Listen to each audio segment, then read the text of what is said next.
Գործարար ալիքն եք դուք դիտում կամ լսում, Դարփինյանի ժամն է մեր եթերում, ձեր ռադիոընթունիչները FM 106 եւ 5 հաճախականության վրա են, թվային հարթակներում եք դիտում Գործարար ալիքի լրատվական ռադիոյի կամ Արմեն Դարփինյանի YouTube-յան էջում, ողջունում եմ ձեզ։ Բարև ձեզ, սիրելի ռադիոլսողներ, ռադիոդիտողներ։ Ով մեզ ռադիոընթունիչով է լսում, ֆիքսենք, որ առաջին խոսափողի մոտ հեղինակն է, երկրորդ խոսափողի մոտ Դավիթ Խումարյանն է, ով մեզ չի տեսնում, ուղղակի մեր ձայներն է լսում ու առաջի անգամ է հանդիպել մեր հաղորդմանը, անծանոթ են այս ձայները։ Շաբաթը իրադարձություններով լի էր, եկեք մի փոքր դրականից խոսենք, հետո անցնենք խնդիրներին։ Մանուշյանների վերաուղարկավորումը տեղի ունեցավ Ֆրանսիայում։ Ես նկատել եմ, որ ֆրանսիացիները պրոտոկոլին առանձնահատուկ ուշադիր են եւ միջոցառումները իրենց մոտ ֆանտաստիկ են ուղղակի ստացվում։ Վստահ եմ հետևել եք։ Իհարկե շատ գեղեցիկ էր, շատ սիմվոլիզմ կար այդ ամեն ինչի մեջ, մշակույթ կար այդ ամեն ինչի մեջ, եւ իհարկե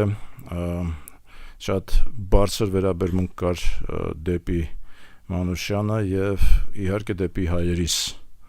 Դա ընդգծված էր շատ ֆրանսիացիների կողմից։ Նախագահ Մակրոնի ճառում ես կառանձնացնեի սերը որպես հիմնական արժեք, նա ներկայացրեց սիրով պայմանավորված բոլոր գործողությունները, այդ սերը դեպի եւ Միսակ Մանուշյանը իր կնոջ նկատմամբ, Մելինեի նկատմամբ, բայց նաեւ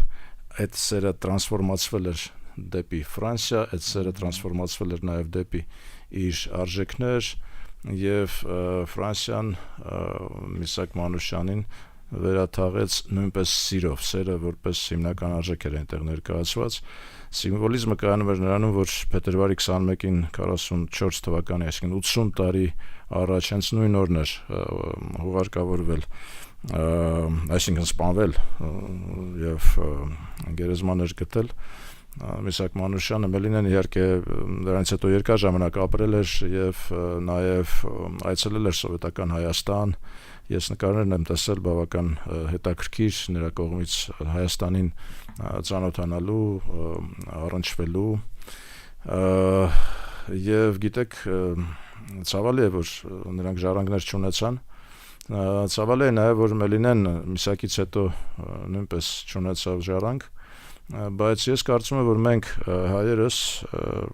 Միսակ Մանուշյանի անձը առաջին հերթին որպես պոետ արժևորելու խնդիր ունենք։ Նա հրաշալի պոետ էր, շատ գեղեցիկ տողեր ուներ, շատ գեղեցիկ, եւ ես կարծում եմ, որ մեր պետությունը տեսեք Ֆրանսիան նման կերպ մեծարեց, մենք որևէ կերպ դեռևս չգիտեմ, ասենք այո, դպրոց կա Միսակ Մանուշյանի անվան, երևի թե դրանով մեր պետությունը կամ մենք հայերս որոշել ենք, որ դրանով պիտի սահմանափակվենք։ Իմ կարծիքով չպիտի սահմանափակվենք, որտեղ դա իսկապես հրաշալի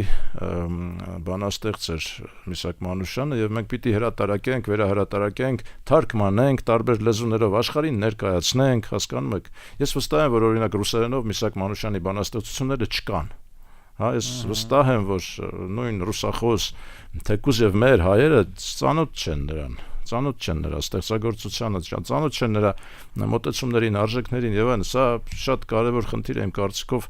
նորից գալիս ենք բաց թողնված մեր հնարավորություններին, պետության, մշակույթի, տվյալ դեպքում մշակույթի ոլորտի պատասխանատուների խնդիրն է սա։ Եվ նորից մենք խոսել ենք արևմտահայ գրականության մասին եւ մեր պետության պատասխանատվության մասին, արևմտահայ գրականությունը ներկայացնելու, թարգմանելու, աշխարհին հրամցնելու։ Ես անգամ առաջարկս մեկ անգամ եւս հիմա կրկնեմ արևմտահայ թատրոն ստեղծելու, պետական թատրոն, պետության կողմից հովանավորվող թատրոն ստեղծելու խնդիր կա, որովհետև մենք հրաշալի գործեր ունենք, որոնք կկորչեն ուղղակի եւ դուրս կմնան մեր հայ մշակութային ժառանգությունից, որ իրավունքը մենք չունենք։ Հայոց, եթե ուզում եք իմանալ, հայկական մշակութային ժառանգության, պահպանության, զարգացման տեր կանգնելու խնդիրը դա պետական խնդիր է։ Եվ կոչ եմ անում պետության մեր պատասխանատուներին, այսօր երեք եմ կոչ արել, միշտ եմ կոչ արել, ցավոք սրտի այդ կոչերին չեն արձագանքել որևէ adekvat կերպով կոչ եմ անում տեր կանգնել մեր արևմտահայ ժառանգությանը եւ Միսակ Մանուշյանի այս գեղեցիկ նրան նվիրված այս գեղեցիկ արարողությունը, որը տեղի ունեցավ Փարիզում, մեկ անգամ եւս մեզ հիշեցրեց մեր պարտավորության մասին, մեր իսկ արժեքների, մեր իսկ մեծերի նկատմամբ։ Մի հարց էլ տամ հայ-ֆրանսիական հարաբերություններից, հետո անցնենք օրակարգին։ Այդ միջոցառման մեջ քաղաքական ազդակներ կան, թե չկան, պարոն Դե Դարբին։ կարելի է փնտրել, կարելի է գտնել, կարելի է համարել, որ ոչ, ամեն դեպքում Հայաստանի պաշտոնական պատվիրակությունը պետության ներկայացված էր այնտեղ, դա իհարկե նաև ընդգծում էր ֆրանս-հայկական, բարեկամական, դեպի ստրատեգիականին ձգտող հարաբերությունները, ամենայն դեպս դրան մասին, դա բան էր, անպայման ընդգծված էր այդ թեման, բայց կարելի է համարել, որ դա ընդհանուր հումանիտար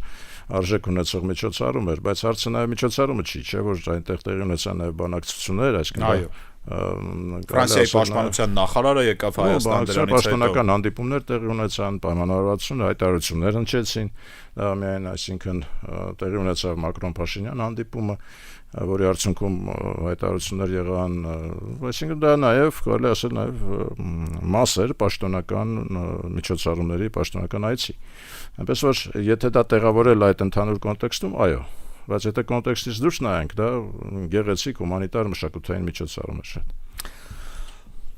Նախորդ շաբաթ Ռուսաստանից հյուրեր ունեինք։ Լայն լսարանը կարող էր նրանց տեսնել, ասենք, հանրային հեռուստաընկերության Պետրոս Ղազարյանի հետ հարցազրույցում վերլուծաբաններից մեկն էր տալի, հետո էքսպերտային քննարկում է տեղի ունեցել, որտեղ ինձ ավելի շատ դուր եկավ Ալեքսանդր Իսկանդարյանի ելույթը, հարց ու պատասխանը, սիրելի ռադիո լսողներ, եթե ժամանակ ունենաք, փնտրեք, համացանցում կա։ Մեծ հաշվով իմ տպավորությամբ վստահ եմ, որ հետևել եք, դրա համար եմ այդ հարցը տալիս, իմ տպավորությամբ այս մարդիկ եկել են ասել են, որ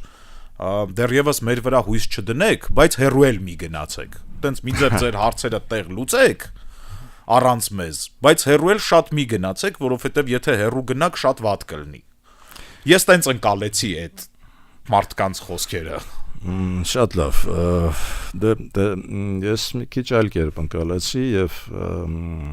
անդրադառնամ դրան, որովհետև իմ կարծիքով դա հետաքրքիր է 1, լուրջ է 2, կարևոր է 3։ Տեսեք, հետաքրքիր է նրանով, որ Ռուսաստանում այսօր Ռուսաստանում բնակվող քաղաքագետները նրանք անպայմանորեն այսպես թե այնպես ներկայացնում են պետական դիրքորոշումը, պետության դիրքորոշումը։ Այնպես որ վերաբերվել նրանց որպես ուղղակի անկախ քաղաքագետներ չի կարելի։ Նրանք այսպես թե այնպես ներկայացնում են Կրեմլի եւ Ռուսաստանի պետության դիրքորոշումը։ Սա մեկ, երկրորդը ես կարծում եմ, որ ելնելով տվյալ իրավիճակից, արդեն ստեղծված իրավիճակից, ես կարծում եմ, որ այս այցը որոշ չափով նախազգուշական այց էր։ Նրանք եկել են նախազգուշացնելու այն բարդությունների մասին, այն հետևանքների մասին, որոնք կարող են ծագել Հայաստանի կողմից, ուրեմն որդեգրված քաղաքականության շարունակության դեպքում։ Սա որոշակի նախազգուշական այց էր, ես կարծում եմ, որ նման այցերը եւս կլինեն հաջորդիվ։ Ես կարծում եմ, որ այս քաղաքագետներին կփոխարինեն այլ քաղաքագետները, բայց դրանք եւս կլինեն 1, 2, 3 նախազգուշական այցեր։ Եվ երրորդը իհարկե մեզ համար կարևոր էր հասկանալու, թե ինչպիսի քաղաքագիտական կոնցեպտներ են այսօր գերիշխում Ռուսաստանում, ինչով է, ինչ մոտեցումներով է ղեկավարում Ռուսաստանը իր գործողություններում, եւ այստեղ մենք նույնպես պիտի դա անցալենք, գիտակցենք եւ համապատասխան հետեւություններ անենք մեր գործողությունների տեսակետից։ Տեսեք, առաջինը, որ ես կընդգծեի, դա այն է, որ ռուսները սկսեցին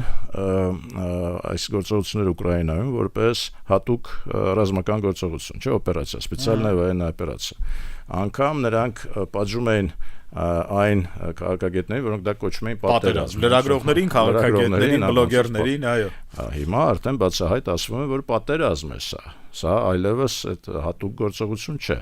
Բայց ինչ են ասում իրենք։ Իրենք ասում են սա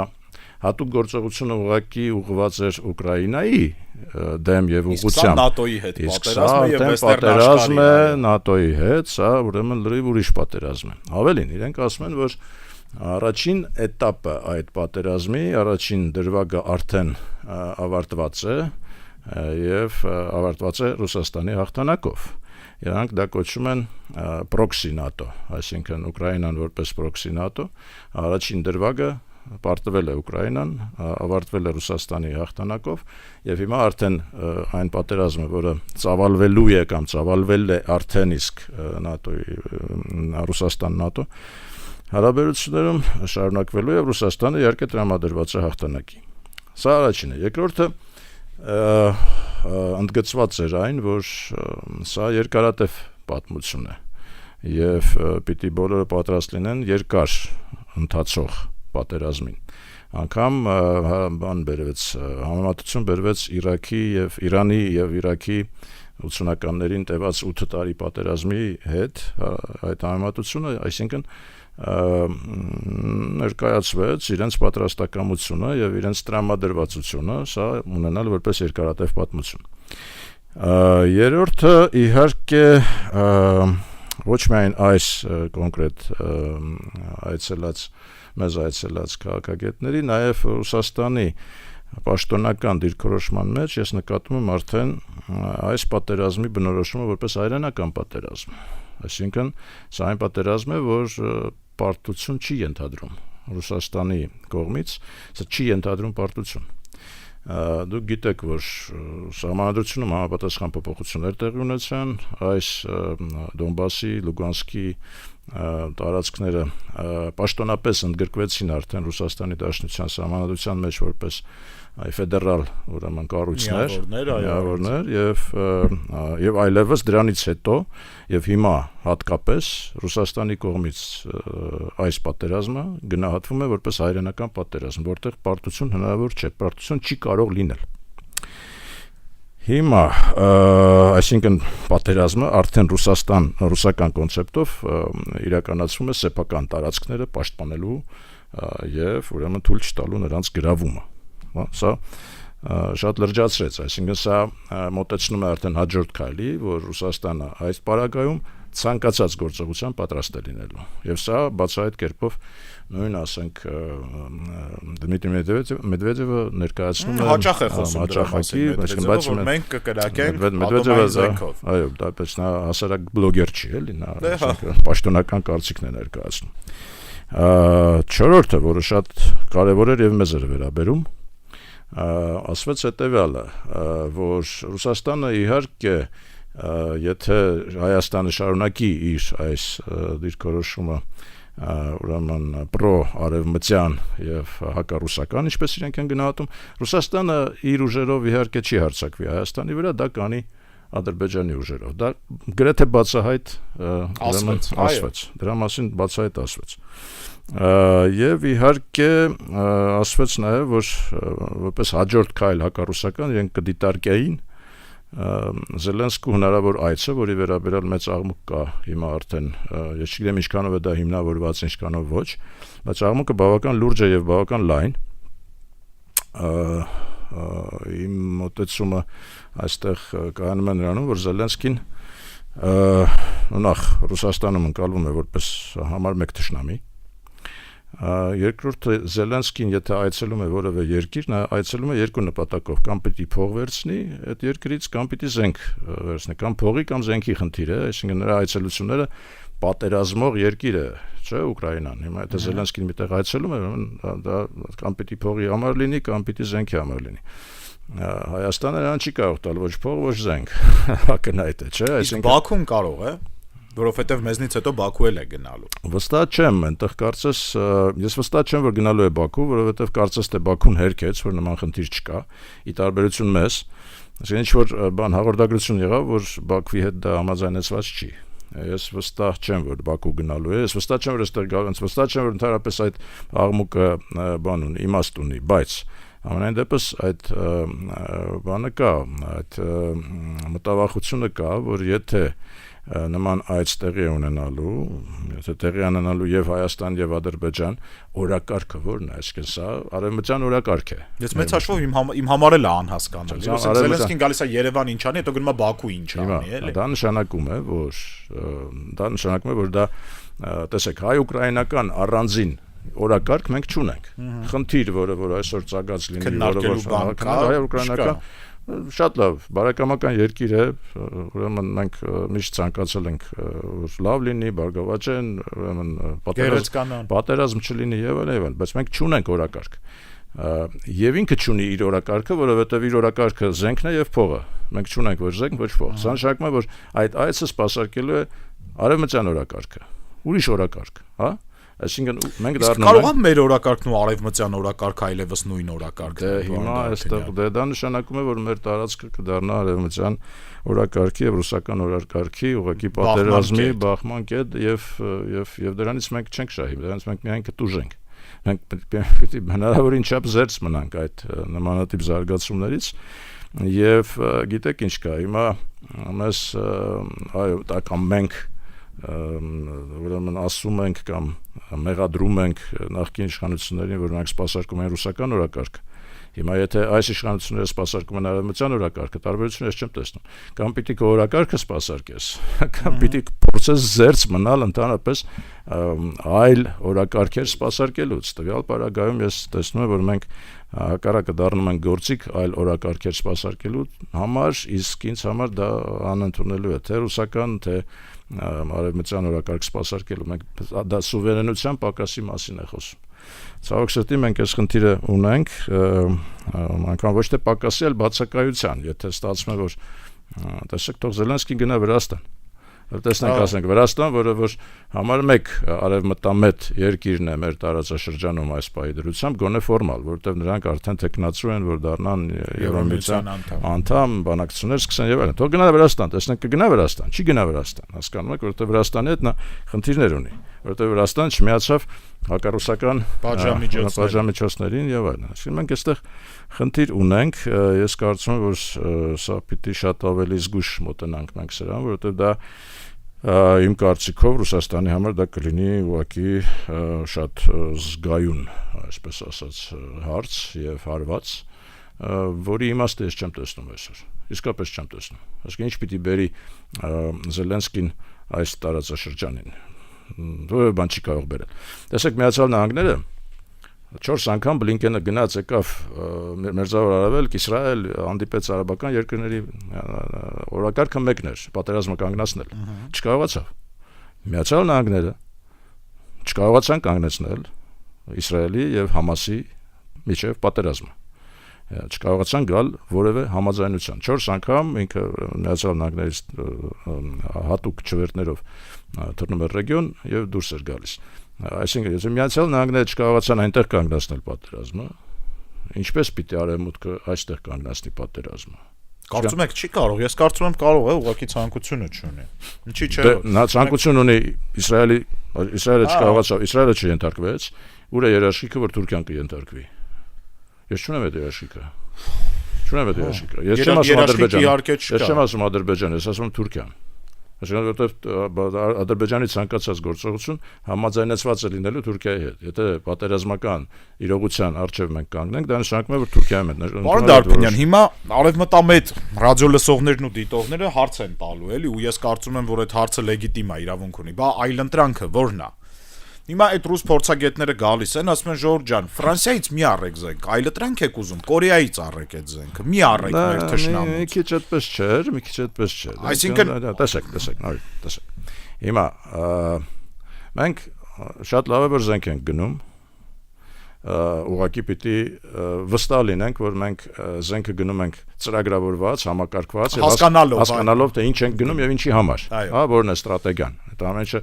դե հիմա ինչ ասեմ, հույս հայտնենք, որ այդպես է եւ ինչ որ մեկը տիրապետում է այդ ստրատեգիային։ Հիմա ես չեմ տիրապետում։ Դուք չեք տիրապետում։ Հուսանք, որ իրանք տիրապետում են։ Հուսանք, որ ինչ որ մեկը տիրապետում է, թե ինչու այս զենքը գնվեց այս գնով, այլ ոչ թե ուրիշ զենք, ուրիշ գնով, չէ՞։ Մեկ պիտի, ասենք առաջինը դա Իմիջիայլոց ռուսների կողմից ներկայացվեց նաև այդտեղ որոշակի առաջարկություն նաև մեզի օգնություն, հա, ասացին օրինակ կարող եք թանկը չգնել, էժանը գնել, շատ ավելի շատ գնել եւ այլն, գնել ոչ թե օրինակ Ֆրանսիայից որը թանկ է, Հնդկաստանից որ դուք առաջին փորձարկողն եք լինելու այդ զենքի, հա, ասեք դուք առաջին, այսինքն փորձադաշտ եք դուք, որտեղ առաջինը դուք եք գնել, դուք եք օգտագործելու եւ բոլոր բաց թողումները, բոլոր թերությունները զենքերի ձեր վրա են, ուրեմն առաջինը փորձարկվելու։ Ինչու եք չփորձարկված զենք գնում, գնեք փորձարկված զենք ենթադրենք Բուլղարիայից կամ նույն Սերբիայից, օրինակ, հա, Եգիպտոսից նման խնդիր առաջացավ նույնպես, հա, այսինքն հարցեր կան, որոնք որ մասնագիտական լրջագույն քննարկման եւ որոշումների կայացման բան ունեն, խնդիր կա, կարիք ունեն։ Հիմա այս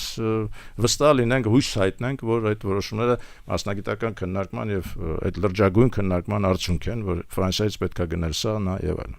Բայց ես ունեմ ուրիշ մտավախություն։ Այսինքն մենք հիմա գնում ենք, շատ լավ ենք անում, բայց որովհետեւ մենք կարողանանք դիմակայել հնարավոր փորձություններին եւ պատերազմական վտանգներին, մեզ տարիներ են պետք, անգամ էս նոր զենքերով, տարիներ են պետք։ Մենք չունենք այդ տարիները։ Մեզ մոտ պատերազմական վտանգը այսօրվա է, այս պահի է։ Հիմա անկախ նրանից որ մենք զենք ենք գնում, այդ վտանգը մենք չենք հեռացնում։ Հասկանում եք։ Հիմա Ռուսաստանի նկատմամբ իրենց գնահատման ոչ բարեկամական, անգամ թշնամական ժեստեր ուղարկելով մենք մեր պաշտպանվածության աստիճանը չենք բարձրացնում։ Այսինքն մենք նախ չունենք երաշխիք եւ որևէ տարբերակ չկա, ես չեմ տեսնում այդ տարբերակը։ Ես կրկնեմ մեր արևմտամետ ռադիո լսողների հարցը։ Իսկ այլընտրանքը ո՞րն է։ Այլընտրանքը մենք պիտի փորձենք մեր սուվերենությունը դրսևորել, չիրականացնենք որևէ մեկի օրակարգը, անպայման պիտի գանք համաձայնության եւ Ռուսաստանի, եւ Արևմուտքի հետ, եւ Թուրքիայի հետ, եւ չեմ ասում Ադրբեջանի, որտեղ Թուրքիայի հետ համաձայնության գալու պարագայում զգացում եմ, որ Ադրբեջանի հետ համաձայնությունը կլինի ավտոմատ կերպով։ Ճիշտ եմ հասկանում, որ նկատի ունենք տանկ սուվերեն միջանցքը, որտեղ համաձայնություն ասելով, այդտեղ ուրիշ բան չկա, այդ մարդիկ մեզնից ռուսներն ու թուրքերը մեզնից այդ մի բանն են ուզում, ասում են դուք նոյեմբերի 9-ին ասել եք, տվեք մեր միջանցքը, տվեք, թող իրանք էլ գան վերահսկեն։ Լավ ջան, մենք պիտի լինենք ռեալիստ, մենք պիտի հասկանանք, որ միջազգային իրավունք, միջազգային հանրություն եւ այլն դրանց վերաբերմունքը, դրանց գնահատականը որևէ նշանակություն չունեն արդի աշխարհում։ Ուժն է գերակայում, ավելին, դա ոչ թե այսօր է, այսինքն մենք բազմաթիվ օրինակներ ունենք պատմության մեջ, երբ ուժն է գերակայել, եւ եթե ունես հնարավորություն եւ ուժ, կարողանում ես քո նպատակին հասնել։ Ես ասենք երկու օրինակ կարող եմ բերել Իսրայելի 6-օրյա պատերազմը 1967 թվականին, երբ 5 արաբական երկրի վրա նրանք ուղղակի ռմբակոծեցին, հա, որևէ մի պատժամիջոց նրանց նկատմամբ չկարողացավ աշխարհը կիրառել։ Շարունակեմ, Բլինքենը 4 անգամ գնաց եկավ, որևէ կերպ Նետանյախուն ասում է ոչ, ամբողջ աշխարհն ասում է այնտեղ Պաղեստինյան պետություն պիտի լինի, Երուսաղեմը պիտի կիսեք երկու մասը տակ Պաղեստինին, այո։ Ամբողջ աշխարհն ասում է ոչ, ոչ, որտեվ դա մեր անվտանգության դեմ է, մենք երբեք դա թույլ չենք տա, ասում է Նետանյախուն։ 1986 թվականին Նիկարագուա հանդիմեց ՄԱԿ-ի միջազգային դատարան, ուրեմն այդտեղ կոնֆլիկտ կար Նիկարագուայի մի կողմից եւ Սալվադորի, Կոստարիկայի, կարծեմ, նաեւ Հոնդուրասի հետ, այսինքն կոնֆլիկտ կա, որտեղ Միացյալ Նահանգները բռնեցին այս կողմը Նիկարագուայի դեմ, բնականաբար, որտեղ այնտեղ սոցիալիստական իշխանություն էր։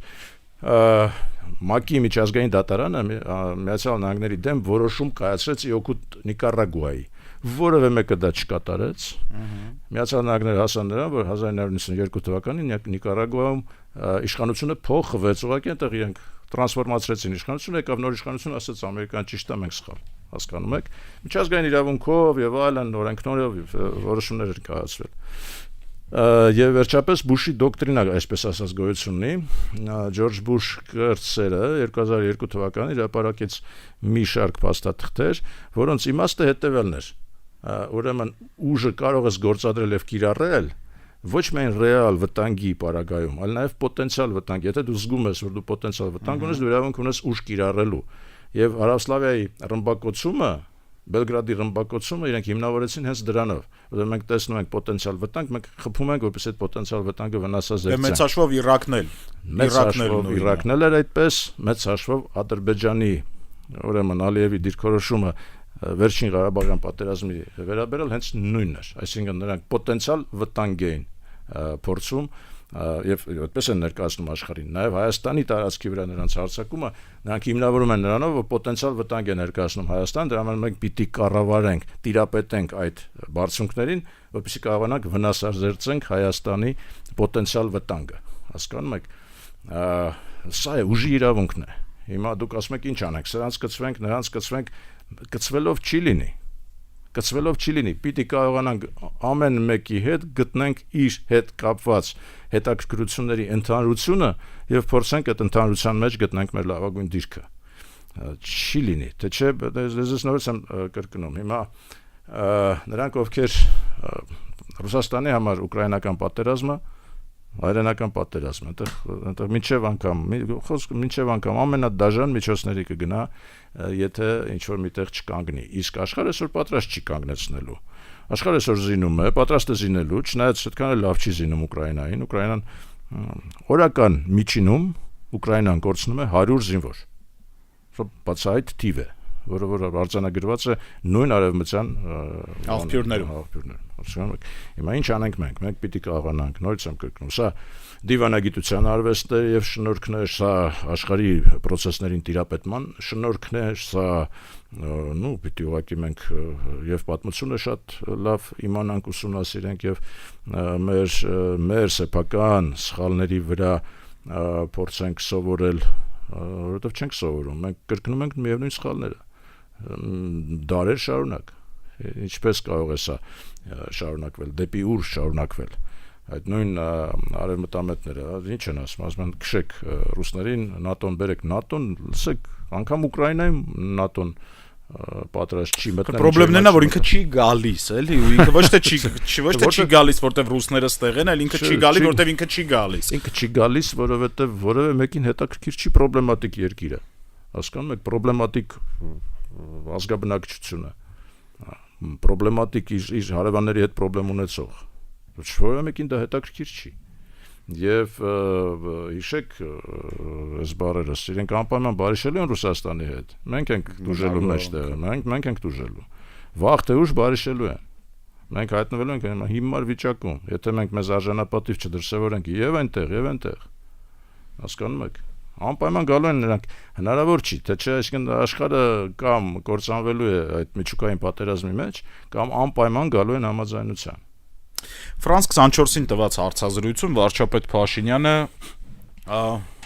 տեղ իրականում մինչև տեսագրության հայտնվելը շատ մանիպուլյացիաներ եղան, էլի, ասացին, որ վարչապետը հայտարարել է, որ մենք սառեցնում ենք մեր հարաբերությունները հապկի հետ, բայց իրականում ես նայել եմ հայերեն թարգմանությամբ օրիգինալը, ինքը ասաց, որ փաստացի մենք սառեցրել ենք հարաբերությունները։ Ոչ մի նոր բան չասաց։ Այդ եմ ասում, այսինքն այդտեղ ինչ-որ նոր բան չի, բայց դա ներկայացվեց որպես ինչ-որ տենց ցնցող իրադարձություն։ Անգրագետ թարգմանությունը, անգրագետ մեկնաբանությունը, ուրեմն հատուկ մանիպուլյացիա է կարծում։ Չէ, դա 3 կատեգորիա են մարդկանց, էլի, որոնք որ բերեցին դրան, որ հիմա այդ աղմուկը բարձրացել է ոչնչից, որովհետև որևէ նոր բան չի ասել, նա ընդհանրապես ասում։ Արձանագրել է ստեղծված իրավիճակը, որ սենսա մենք իսկապես չենք մասնակցում, մի տարուց ավել, մի տարի կես կարծեմ, չենք մասնակցում։ Հիմա դա այո, դե ֆակտո սառեցված է։ Հիմա դա ոչ թե դե յուրե է սառեցված, Պեսկովն ասում է, այդ նման բան չկա սառեցման։ Մենք նամակը թուղթը չենք ստացել, այո։ Չէ, հետո ասում են նման կարգավորում չկա մեր փաստաթղթերում։ Անհնարին է դա։ Պետք չի փաստաթղթերում կարգավորում փնտրել։ Մենք դե ֆակտո իրավիճակն ենք արձանագրել, որևէ բան չենք, նոր բան չենք ասել։ Պարոն Դարբինյան, կարծում եմ կարելի է արձանագրել, որ Հայաստանի ռևերսի փորձը այլևս տեղի է ունենում աշխարհքաղաքական։ Այսինքն եթե այն ժամանակ տենց մենք այս կողմ են կողմ էինք անում, այլևս պարզա որ դա տեղի է ունենում։ Մենք կատարում ենք աշխարհքաղաքական ռևերս այս պահին։ Նախ վստահ չէ։ Երկրորդը չեմ համարում որ դա ճիշտ է։ Չէ, ճիշտ ու սխալի մասին չենք խոսում։ Չեմ համարում որ ճիշտ է, ուրեմն ճիշտ է ոչ թե ռևերս կատարել, ճիշտ է գտնել սեփական ինքնությունը եւ սեփական սուվերենությունը պահել ու պաշտպանել։ Եթե մենք պիտի սպասարկենք այլևս հիմա արդեն արևմտյան օրակարգ, դա բացարձակապես սխալ մոտեցում է։ Եթե մենք սպասարկում ենք մինչև այժմ ռուսական օրակարգ, Էդ էլ էր սխալ մոտեցում, բայց այս էլ է սխալ մոտեցում։ Եկեք դադարենք սպասարկել ռուսական օրակարգը։ Ոչ թե սկսենք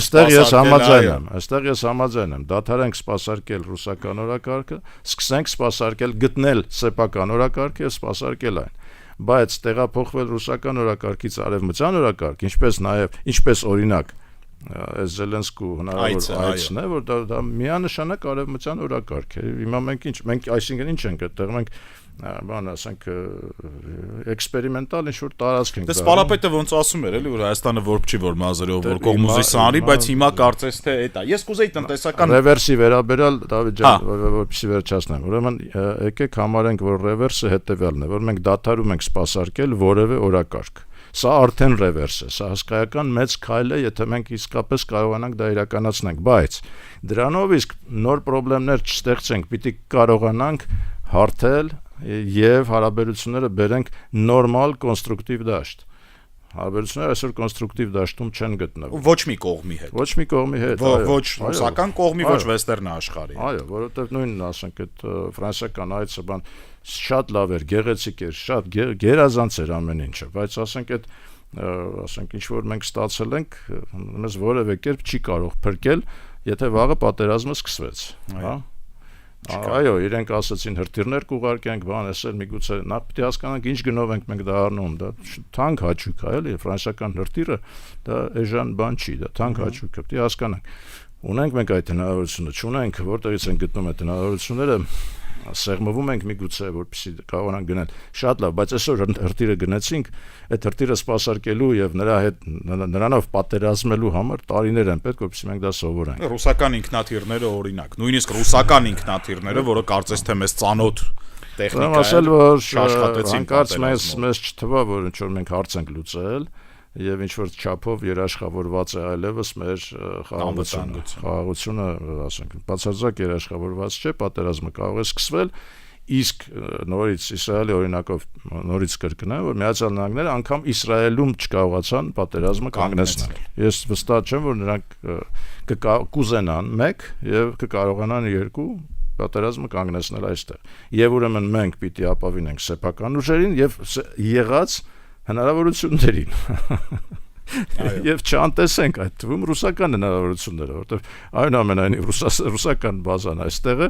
մենք պիտի կարողանանք ռուսական բազան որպես մեզ պատնեշ օգտագործել, ոչ թե մեզ թշնամի, հասկանում եք, հիմա մենք եթե թշնամացնում ենք մի երկիր, որի բազան մեր տարածքում է գտնվում, դե հիմա գիտեք ինչ կա, դա բացարձակ խոհեմ չի, էլի։ Դե տրամաբանական էլ չի։ Ես կուզեի մի փոքր տնտեսությունից խոսեինք, տարեսկզբին նախարար Քերոփյանն էր այս տաղավարում, ով հիմա տնային գալանքի մեջ է, սենց հարց էինք քննարկում, ասում էի, որ եթե հերթական անգամ մենք չգնանք հապկի հերթական նիստին եւ տեղի ունենա այն ինչ որ սովորաբար, ռուսական պաջիչ մեքենայի առաջին этаպը, հա, այսինքն բանը Ռոսսելխոզնadzորը եւ Լարսի ճանապարհը։ Մենք ունենք այլ ընտրանքային լուծում։ Ինքը պատասխանեց ինձ, ռադիոլսողները կարող են մեր YouTube-յան էջում գտնել այդ հարցազրույցը, ինքը ասաց, որ մենք պետք է դիվերսիֆիկացնենք շուկաները, ես ասացի, այդ շատ լավ է, ես համաձայն եմ, բայց ես խոսում եմ վաղվա մասին։ Այ եթե վաղը մենք չգնանք հապկի նիստի եւ դա տեղի ունենա, ինչ ենք մենք անելու, ինքը ասաց, որ կան տարբերակներ, մենք գիտենք ինչա լինելու։ Արդյոք մեզ այլընտրանքային շուկաներում սպասում են ըստ ձեզ, պարոն Դարբինյան։ Դա ես հետաքրքիր հարց է, որտեվ չեմ կարծում, որ այս հարցին պիտի անդրադառնանք հուզական եւ էմոցիոնալ կերպով։ Դա խոսքը թվերի մասին է, պրագմատիկ հաշվարկի հարց է։ Ռացիոնալ կերպով պիտի վերաբերվենք այս հարցին, որովհետեւ նաեւ շատ կարեւոր այստեղ մի բան կա, որ կուզեի ընդգծել։ Տեսեք նախարար Քերոփյանին արևմտամետ մեր ուրեմն համայնքը, այո, մեղադրում էր նրանում, մեղադրում էր նրանում, որ տեսեք, այս Քերոփյանը ավելացնում է էքսպորտը դեպի Ռուսաստան, ինչպես կարելի է, ուրեմն դա նրանով հանցանք է գործում, ոնց կարելի է փոխանակ ինքը բացի ուրիշ շուկաներ, ինքը ավելացնում է Ռուսաստան։ ուրեմն առավել անհեթեթ, առավել ինչ ասեմ, կոպիտ ասեմ, հիմար բան չի կարելի արտասանել, որովհետև տնտեսագիտության միջազգային առևտրի առաջնային կանոններից մեկը հետևյալն է. եթե դու ոտքի տեղ ես արել ինչ-որ մի շուկայում, դու պիտի փորձես ընդլայնես, միայն ընդլայնման ուղղությամբ պիտի գնաս, այսինքն եթե դու սահմանափակում ես հակառակը այդ շուկան, դու կատարում ես հանցագործություն ուղղակի սեփական արտադրողի նկատմամբ, այսինքն եթե մենք ոտի տեղ ունենք կոպիտ ասած նույն Ռուսաստանում, մենք դա պիտի միայն ընդլայնենք, այսինքն որ ընդլայնվել է գերազանցը, որ ուրիշ շուկաներ չենք կարողացել մտնել։ Եկեք պատճառները գտնենք, բայց պատճառները նրանում չի, որ ավելացել է Ռուսաստանը։ Ինչքան ավելանա ցանկացած երկրում, ինչքան ավելանա, այնքան լավ։ Տեսեք, ես բերեմ այս անեկդոտիկ օրինակը Էկվադորի եւ Ռուսաստանի փոխհարաբերությունների։ Էկվադորը աշխարհում բանան արտադրող եւ բանան արտահանող կարևորագույն երկրներից մեկն է։ Այս Էկվադորում դեռևս հին սովետական ժամանակներից սովետական միությունը ընկերություն էր անում, մտները լավ էր հարաբերությունները, ինչ որ զինամթերք է մատակարարել մասին էր խոսքը, եթե ես չեմ ինչ որ զինամթերք, ինչ որ հին սովետական բաներ են, այս էկվադորցիներին, ամերիկացիները համոզել են, որ տվեք սա ուղարկենք Ուկրաինա։ Նորից վերաբերմունքը դեպի Ուկրաինա, տեսեք, հին սովետական Էկվադորում մնացած ժանգոտած ինչ որ զենք, ամերիկացիներն ասում են, սրանք էլ ասում են, դե հա մեզ պետք չի, ուզում եք տարեք։ Ուզում եք տարեք, նշանակում է, այսինքն Ռուսաստանն ասում է մի րոպե, ոնց թե տարեք։ Ուրեմն մենք այդ դեպքում կսահմանափակենք ձեր բանանների, ուրեմն էքսպորտը դեպի մեր երկիր։ Բանանը բերում են Էկվադորից։ Էկվադորը միանգամից գլխի ընկնում, որ չէ, այսինչ էշություն ենք անում, նորից կանգնեցնում են, սառեցնում են, չի տալիս այդ զենքը, հին սովետական զենքը մնում է այնտեղ, որպեսզի կարողանա իր շուկան Ռուսաստանում չկորցնել, որովհետև Ռուսաստանը արդեն թեքվել էր դեպի Հնդկաստանին էին դիմել, որ եկեք մենք բանանը, ուրեմն բանան ենք, Հնդկաստանից բերենք։ Հիմա Էկվադորը որպես բանանային, այսպես ասած, պետություն, չէ, լավագույն բանանային պետությունն է։ Կողմնորոշվեց, ստապ, շուտ կողմնորոշվեց, որպեսզի չկորցնի ռուսական շուկան։ Հիմա մենք, եթե ունենք շուկան, միայն պիտի ընդլայնենք։ Ռուսաստան լինի, Ղազախստան լինի, ԵԱՏՄ լինի։ Հիմա գանք թվերին։ 2023 թվական մեր էքսպորտի ընդհանուր ծավալը կազմել է, պաշտոնական տվյալներն եմ ասում, 8 միլիարդ 410 միլիոն ամերիկյան դոլար։ Ուրեմն դրանից 3 միլիարդ 600 միլիոնը գալիս է ԵԱՏՄ երկրներին, որից 3 միլիարդ 400 միլիոնը Ռուսաստանին, հա? Այսինքն սա կարևորագույն մասն է մեր էքսպորտային հնարավորությունների։ Հիմա մեր սիրելի Ֆրանսիան, մեր հարգելի Ֆրանսիան, մեր բարեկամ Ֆրանսիան մեզանից տարեկան գնում է ընդամենը 9 միլիոն դոլարի ապրանք, հա? 9 միլիոն դոլար։ Այսինքն դա այն աստիճան չնչին թիվ է, որի մասին կարելի է չխոսել, ասենք ցանկացած մեր այս տնաբույծ օլիգարխի գրպանին մի հատ կտցնես այդ 9 միլիոնը կթափի, հասկանում եք։ Հիմա այդ 9 միլիոնի մասին, ասենք Ֆրանսիան, որը որ մեզ երևի թե պատրաստ կլիներ, չէ, հայկական ճիր ու չամիչը, չէ, որ ասենք Հայաստան բարեկամ երկիր եւ այլն, 9 միլիոն դոլար։ Այսինքն մենք այստեղ խնդիրը այն չէ, որ ուրեմն ԵԱՏՄ-ն է մեղավոր, որ Ֆրանսիան չի գնում մեզանից ճիր ու չամիչը։ Խնդիրը մենք ենք, որ մեր ճիր ու չամիչը չի համապատասխանում այն որակներին, որը ուրեմն թույլատրելի կլինի Ֆրանսիա եւ ընդհանրապես արևմուտք արտահանելու համար։ Եվ սա նորից ստանդարտների խնդիր է։ Հիմա ստանդարտների ներմուծումը եւ ստանդարտների պահպանումը տարիների, եթե ոչ տասնամյակների խնդիր է։ Այսինքն սա հնարավոր չէ այսօր ստանդարտ ներմուծես, ենթադրենք էկոլոգիական, վաղվանից կիրառես։ Տասնամյակ է պետք, որպեսզի դու կարողանաս այդ ստանդարտը կիրառես, ապացուցես, հետո կարողանաս քո տեղը բացես համապատասխան շուկայում։ Չէ, եթե խոսքը գյուղմթերքների մասին է, Թուրքիան օկուպացրել է ընդամենը բանի շուկան, եվրոպական շուկաները, հա, եվրոպական շուկան, դեռ ասենք Ինդոնեզիան կա, բան, ասենք երկրներ կան, որոնք որ արտահանում են դեպի Եվրոպա եւ այդ ստանդարտներին վաղուց արդեն ընտելացել են։ Մեզ տարիներ են պետք, եթե ոչ տասնամյակներ։ Մեղադրել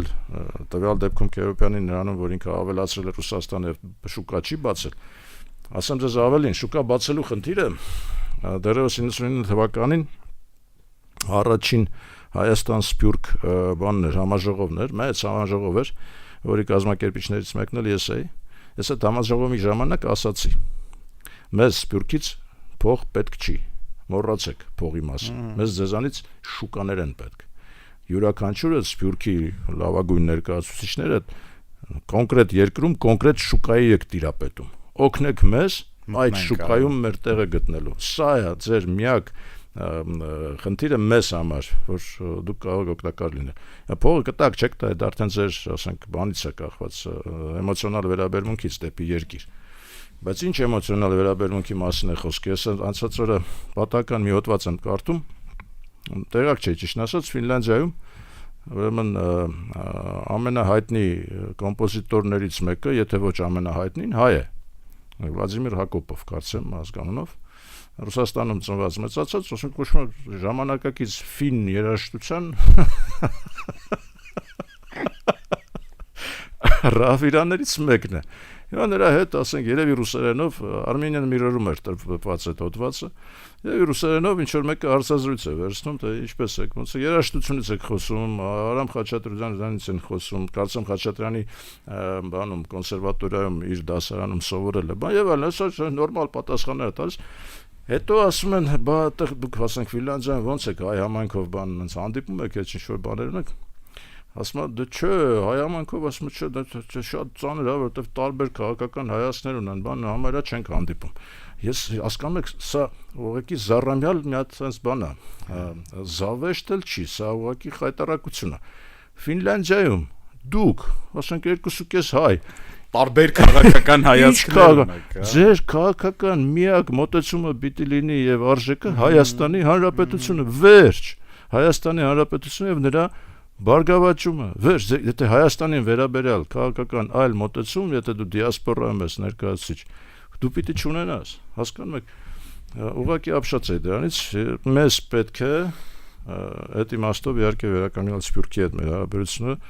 որոնք այսօր գտնվում են նույնպես շատ ցածր մակարդակում։ Ես ցավում եմ դրա համար։ Խստագույն կերպով սա վերականգնել է պետք, որովհետև Սփյուռքը Հայաստանի հետ միասին դա լրիվ այլ արժեք է։ Այդ թվում նաև քաղաքական, այդ թվում նաև գեոքաղաքական արժեք է, մենք պիտի դա կարողանանք օգտագործել։ Թե չէ, մենք միայն Հայաստանով այդպես, ասենք, նեղվելով, սահմանափակվելով լավ տեղի չենք հասնի։ Սիրելի ռադիո լսողներ, այսքանն էր այսօրվա Դարբինյանի ժամը, մենք հաջորդ շաբաթ կհանդիպենք։ Ցտեսություն։